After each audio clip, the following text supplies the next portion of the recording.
Welcome to Learning English from the Voice of America. I'm Katie Weaver. Today on the show, we have reports from Ashley Thompson and Anna Mateo. We close the show with our American Stories program. We will hear the final part of Love of Life by Jack London. But first, Modern Well is a shared workspace in Minneapolis, Minnesota. Outside the building, the city is covered with snow, and the temperature is well below freezing. But Modern Well is warm and inviting. Comfortable chairs and footrests surround the warmth of the fireplace. Women work on laptops at tables around the room. There is not a man to be seen. That is because Modern Well is one of a growing number of women-only and women-centered workspaces around the country. The increase of such spaces has been linked to the Me Too movement against sexual harassment and similar wrongdoing. The spaces represent a growing desire among many women to build a supportive environment at work that is different from the usual business culture. Workplaces like Modern Well provide more than just tables, chairs, and a coffee maker. They also offer programs like yoga and other fitness activities, a speakers series, and writing classes. Renee Powers is a Modern Well member.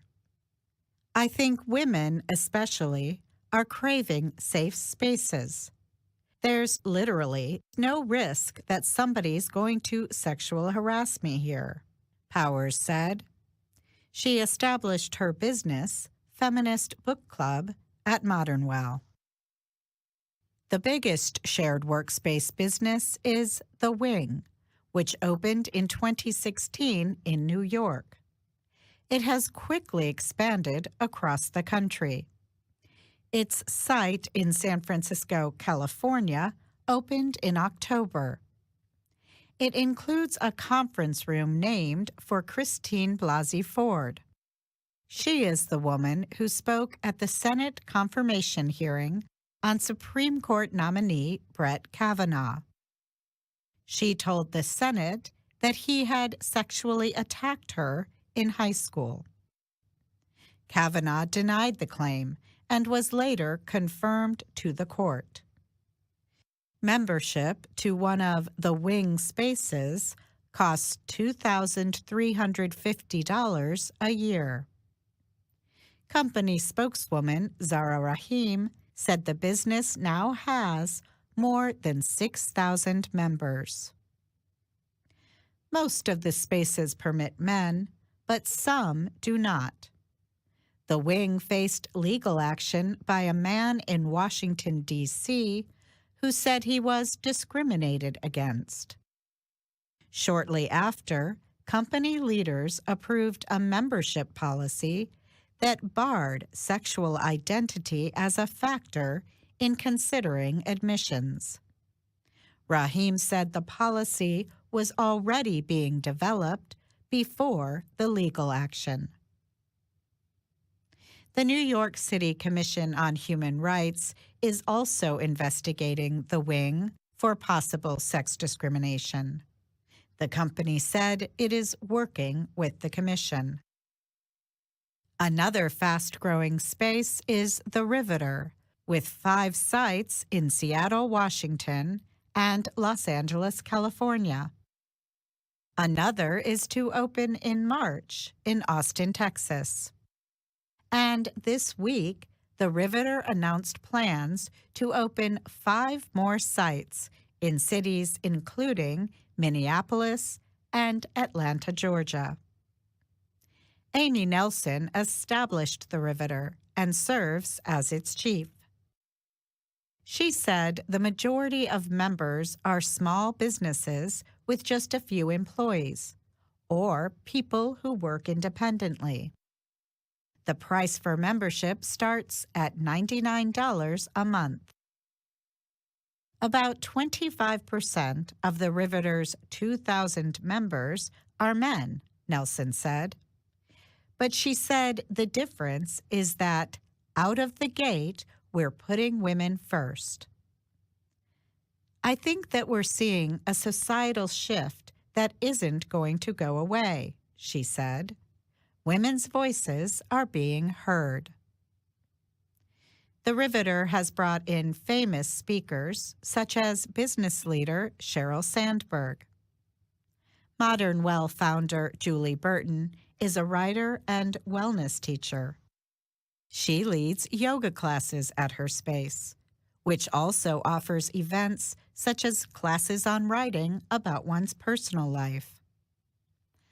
Burton said her space developed from a women-only writing group she helped form in 2015. After the 2016 presidential election, she said many women she knew were upset. So she decided to build a business to help women support each other and empower themselves. Whether you are out marching or not marching, I felt we had work to do, and I wanted to be part of the work, she said. Jasna Burza, a life and business coach, has a home office but likes to do her work at Modern Well. There, she finds a community of women. On a recent day at Modern Well, Burza said, "I come here, and it's my happy place."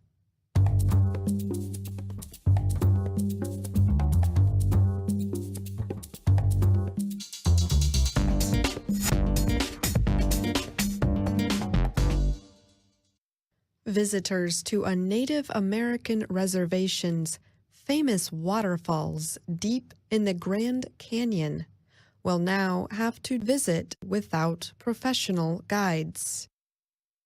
An estimated 40,000 people visit the Havasupai Indian Reservation every year. They come to see a series of blue-green waterfalls, which flow into swimming holes that stay warm year-round. There are no roads to the falls. The only way to arrive is by horse, helicopter, or by foot. The hike is long and at times dangerous. Beginning in February, visitors will have to find their own way down and carry their own food and belongings. For years, professional guides have paid the tribe money to bring visitors to the falls. The tribe could not say how much money it has received from guides over the years. Abby Fink is a spokeswoman for the Havasupai tribe. She told the Associated Press that tribe members want to lead the visitors themselves. She said, "It's returning the enterprise to the control of the tribe." The tribe works on the campground and the trails during the months of December and January. It does not permit day visits. So visitors wanting to see the falls must stay overnight at a campsite on the reservation or in the tribe's only building. Rooms in the tribe's building are sold out for the rest of 2019. Permits for camping were available for sale starting February 1st. About 300 camping permits a day are available. Adam Henry is co-owner of Discovery Treks. The guide company usually brings between 100 and 200 visitors to the waterfalls each year. Now, the company will have to offer trips to different places in the Grand Canyon.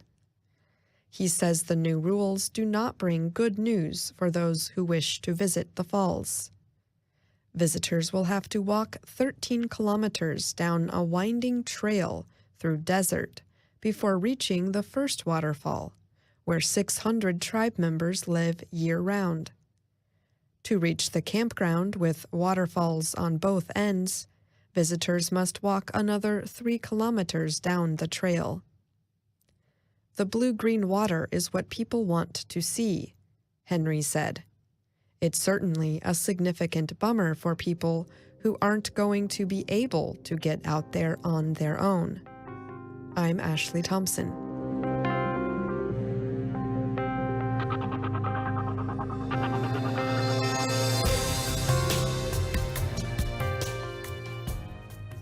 The internet can be a dark, oppressive place. Readers sometimes do not show their true identities and feel free to leave cruel comments. So naturally, a school teacher in the U.S. state of Florida felt worried when her son wanted to share her artwork on the social media site Reddit. Cindy Decker had recently taken an art class and made a painting of a huge white bird called an egret. Her proud son posted a photograph of Decker shyly holding her painting. Below it, he wrote, "My mom painted this and said no one would like it. It's her second painting." Far from not liking it, more than 24,000 people upvoted her painting, meaning they liked it. Then a professional artist in Sweden saw the photo on Reddit. Christopher Zetterstrand creates, among other things, paintings for the video game Minecraft. He decided to pay tribute to the mother schoolteacher by painting Decker holding her painting. He even captured the shy look on her face.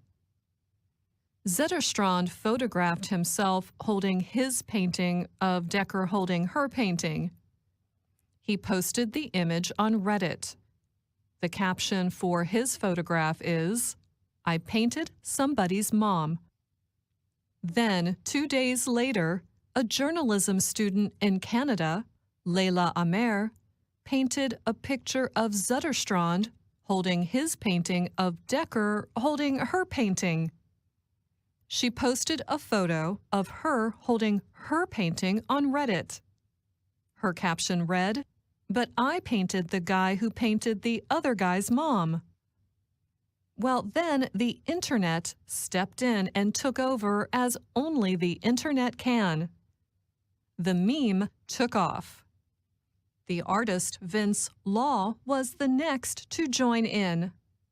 The caption for his photo of his painting is, "I painted the girl who painted the guy who painted the other guy's mom who painted an egret."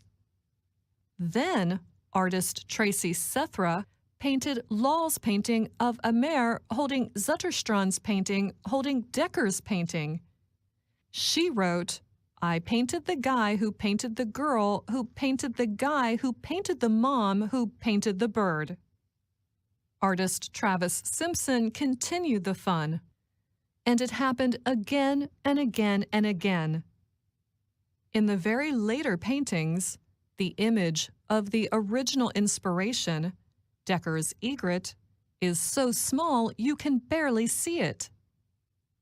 Many artists around the world jumped into the process, many at the same time. It began to get confusing. People started calling the egret a swan. So someone stepped in and created a flow chart to show how the paintings developed. The painting styles were all quite different. They began showing up not just on Reddit, but on other social media platforms such as Facebook. By this time, more than 1 million people had seen the paintings and pictures of paintings online. Cindy Decker told a reporter from the Washington Post that she had been named the honorary mom of Reddit.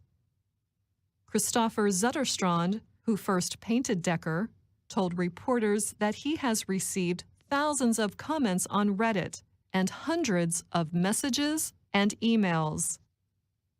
He says millions of people have now seen his painting on a number of social media websites.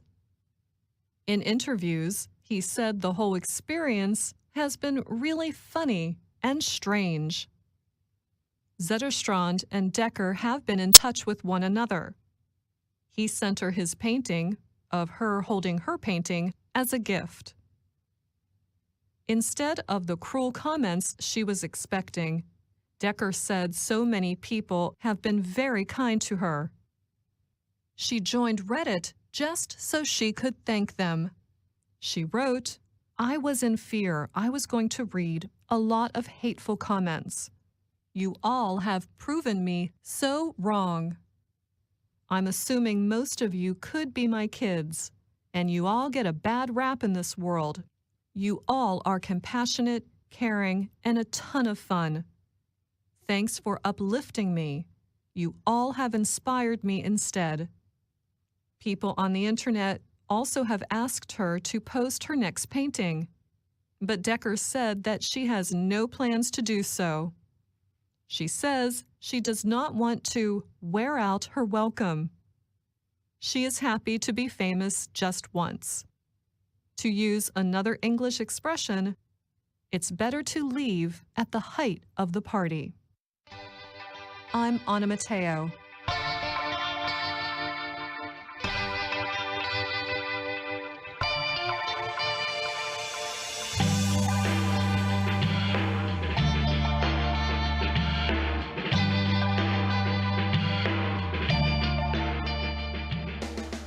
Love of Life by Jack London, Part 4. In the afternoon the man came to a track. It was that of another man who did not walk, but who dragged himself on his hands and knees. The man thought it might be Bill, but he thought about it without any interest. He had no curiosity. Feeling and emotion had left him. He was no longer able to feel pain, yet the life that was in him drove him ahead. He was very tired, but it refused to die.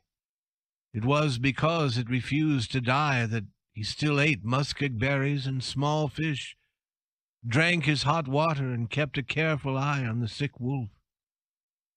He followed the track of the other man, who dragged himself along. Soon he came to the end of it. There were a few freshly cleaned bones where the grass was marked by the footprints of many wolves. He saw a moose skin bag, exactly like his own. It had been torn by sharp teeth. He picked it up, although its weight was almost too much for his weak fingers. Bill had carried it to the end. Now he would have the last laugh. He would live and carry it to the ship in the shining sea. He laughed aloud, making an inhuman sound, and the sick wolf howled with him. The man ceased suddenly. How could he laugh at Bill, if that were Bill?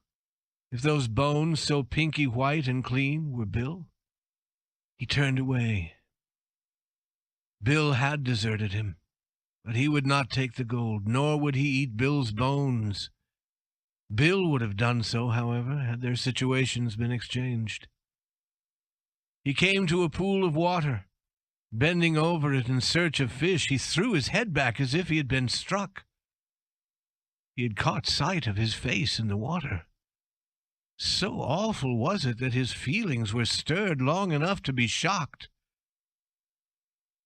There were 3 fish in the pool, which was too large to empty. After several attempts to catch them in his tin container, he stopped.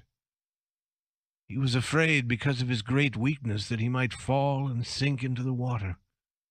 It was for this reason, too, that he did not trust himself to ride down the river atop one of the many logs to be found along its banks. That day he lessened the distance between him and the ship by 3 miles. The next day he traveled only 2 miles, because he was now dragging himself on his hands and knees as Bill had done. At the end of the 5th day, the ship was still 7 miles away. He was unable to travel as much as a mile a day. However, the summer weather continued, and he continued to move toward the ship. And always the sick wolf coughed at his heels. His knees had become red meat like his feet. Although he bound them with the shirt from his back, it was a red track he left behind him on the grass and stones. Once, glancing back, he saw the wolf licking his bloody track hungrily. He saw clearly what his own end might be, unless he could kill the wolf. Then began as awful an event as has ever been told. 2 sick creatures, dragging their dying bodies across a wasteland and hunting each other's lives.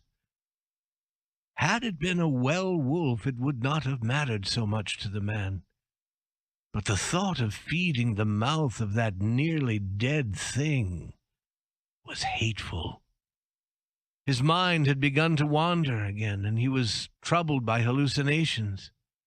His reasonable moments grew shorter. He was awakened once from a faint sleep by a cough close to his ear.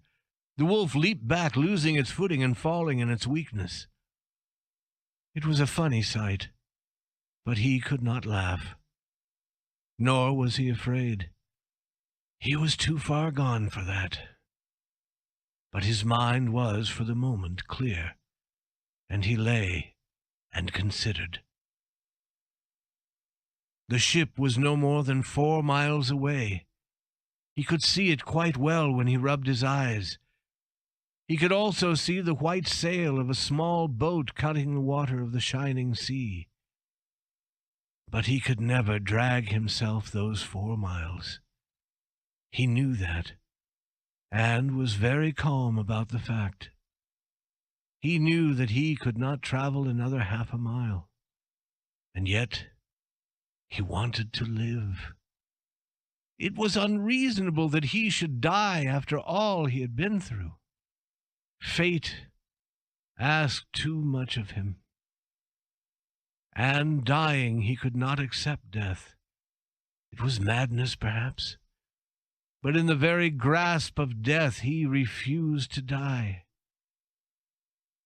He closed his eyes and tried to keep himself calm.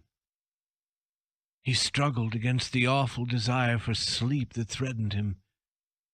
It was much like a sea, this deadly sleepiness. It rose and rose, mastering his entire self bit by bit. Sometimes he was almost lost, swimming through its waters with a weakening effort. Then, by some strange power of the soul, his will would strike out more strongly against it. Without movement, he lay on his back.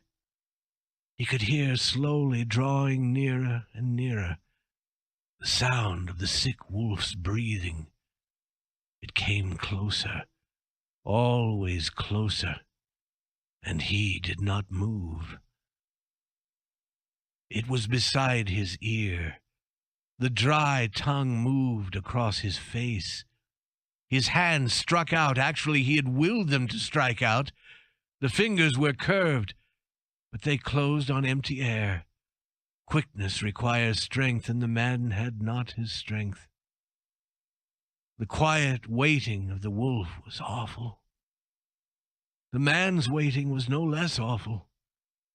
For half a day he lay without motion, fighting off sleep. He waited for the thing that was to feed upon him, and upon which he wished to feed. Sometimes the sea of sleep rose over him, and he dreamed long dreams. But always through it all, waking and dreaming, he waited for the noisy breath and the feel of the tongue. This time he did not hear the breath. He slipped slowly from some dream to feel the tongue along his hand. He waited. The teeth pressed softly, then more firmly. The wolf was using its last strength in an effort to sink its teeth into the food for which it had waited so long. But the man, too, had waited long. The hand closed on the wolf's mouth. Slowly, while the wolf struggled weakly, the other hand moved across the wolf's body. 5 minutes later, the whole weight of the man's body was on top of the wolf.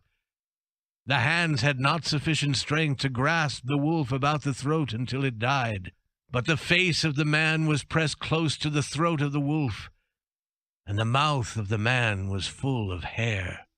At the end of half an hour, the man felt some warm drops of blood in his throat. It was not pleasant. It was like hot melted metal being forced into his stomach, and it was forced by his will alone. Later, the man rolled on his back and slept. There were some scientists traveling on the fishing ship Bedford. From where they stood on the ship, they could see a strange object on the shore. It was moving down the beach toward the water. They were unable to decide what it was. Being men of science, they climbed into a smaller boat and went ashore to examine it. And they saw something that was alive, but which could hardly be called a man. It was blind and did not know what it was doing.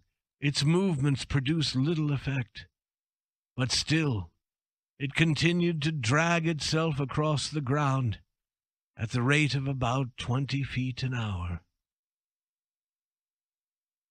3 weeks later, the man lay in a bed on the fishing boat. With tears streaming down his face, he told who he was and what he had experienced. He also talked without meaning about his mother and a home in California among the flowers. The days were not many after that, when he sat at table with the scientists and the ship's officers. He delighted in the sight of so much food, and watched it carefully as it went into the mouths of others. With the disappearance of each mouthful, an expression of sorrow came into his eyes. He was not mad, however. He hated those men at mealtimes. He was afraid that there would not be enough food. He inquired of the cook, the cabin boy, the captain concerning the food supply. They reassured him numerous times, but he would not believe them, and went into the kitchen to see with his own eyes.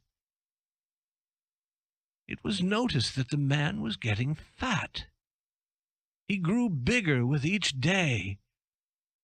The scientists shook their heads and gave their opinions on the problem. They limited the amount of food given to the man at his meals, but still his weight increased. The seamen smiled. They knew. And when the scientists decided to observe the man, they learned the reason. They saw him walk about the ship after breakfast. Like a man begging with an outstretched hand, he approached a seaman. The seaman smiled and gave him a piece of bread. He grasped it and looked at it as a greedy man looks at gold. Then he put it inside his shirt. He received similar gifts from other smiling seamen. The scientists were careful. They allowed him to continue. But they secretly examined his bed. It was lined with bread. Every inch of space was filled with bread. Yet he was not mad. He was preparing for another possible famine, that was all. He would recover from it, the scientists said. And he did, even before the Bedford sailed into San Francisco Bay. And that's our show for today. From VOA Learning English, I'm Katie Weaver. Thanks for listening.